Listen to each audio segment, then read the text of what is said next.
If I upload these at all, it will have to be in a sequence of 3, very short ones. It never seemed to occur to my father that I could not talk about the things I had seen him do, no matter what.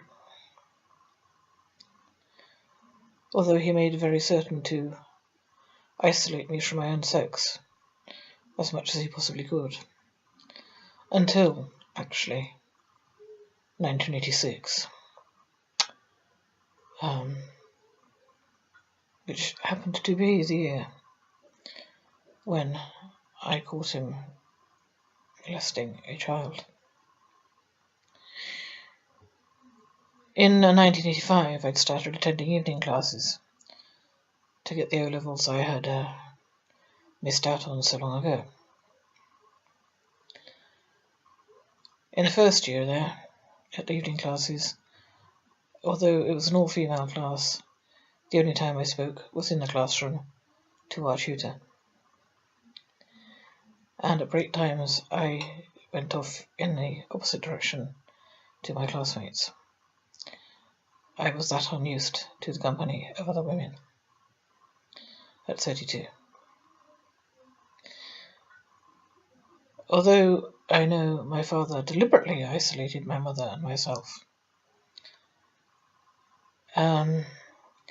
he was evidently worried that I would talk in the second year of my evening classes, in which I did make friends. They made the moves. They brought me into the group and talked with me, and we became friends.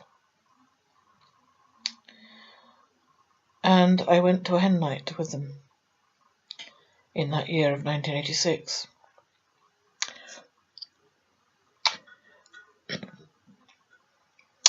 It was the first hen night I'd ever been to, age 32. The first time I'd ever spent an evening in the company of people of my own sex. At least certainly in my adult life. And I have to say, we had a good time. I can't lie and say it was unpleasant, you know. I had put to the back of my mind what I had seen earlier in the year.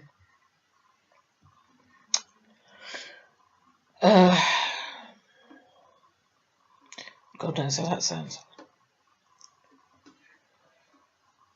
My father was obviously worried, however, that I might talk about it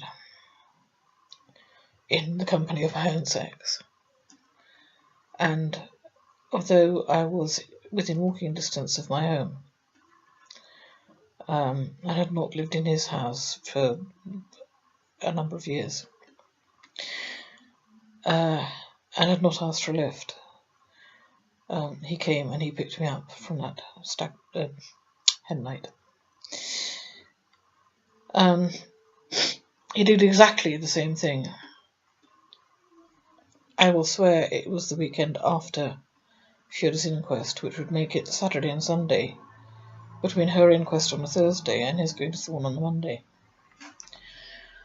I went to stay with a university friend, Carolyn, and her husband Tim, in their home in Sway, in the New Forest. And again, I think he was worried that I would talk. He didn't say anything. Or at least not that I recall. He picked me up from there as well. He drove there and he picked me up. And unless I am very much mistaken, it was the following day that he was taken to Thorn. And within 3 weeks, diagnosed with cancer that none of us knew he had.